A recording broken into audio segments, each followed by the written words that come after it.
Hi guys. இன்னைக்கு லஞ்சுக்கு என்ன செய்யலாம்னு யோசிச்சப்ப பிரியாணி தான் தோணுச்சு எனக்கு. ஏன்னா நாங்க 2 வீக்ஸ் மேல ஆச்சு நாங்க பிரியாணி வீட்ல செஞ்சு சாப்பிட்டு, வெளியே தான் வாங்கி சாப்பிட்டோம் 2 தடவை. அதுவும் இல்லாம வீட்ல கீ ரைஸ் தான் செஞ்சுட்டு இருந்தோமே. ஏன்னா ஹர்ஷக்கு கீ ரைஸ் தான் ரொம்ப பிடிக்கும். ஸோ அவனுக்காக கீ ரைஸ் மட்டும் தான் செஞ்சுட்டு இருந்தேன். பிரியாணி செஞ்சு சாப்பிட்டே ரொம்ப நாள் ஆச்சு நாங்க. எப்பவுமே புலாவ் செஞ்சா அதுக்கு சைட் டிஷ்ஷா நம்ம வந்து சிக்கன் கிரேவி வைப்போம் தான்.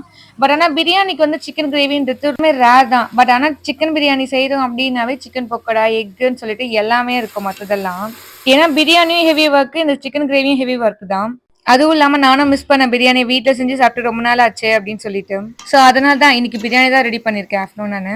அது என்னமோ கம்மியா செஞ்சா மட்டும் தான் டேஸ்ட் வந்து ரொம்ப நல்லா வருது. அதிகமா செஞ்சா டேஸ்ட் வந்து நல்லா வருதோ இல்லையோ ஓரளவுக்கு தான் வரும். ஆனா இதுக்கு முன்னாடி எல்லாம் வீட்ல சாப்பிடறதுக்குன்னு சொல்லிட்டு நிறைய பேர் இருப்போம். இப்ப எல்லாருமே நிறைய பேர் குறைஞ்சு கம்மி ஆயிட்டோம். நாங்க ஒரு 3 பேர் தான் இருக்குமே நாங்க. ஸோ 3 பேருக்கான குவான்டிட்டி தான் இது.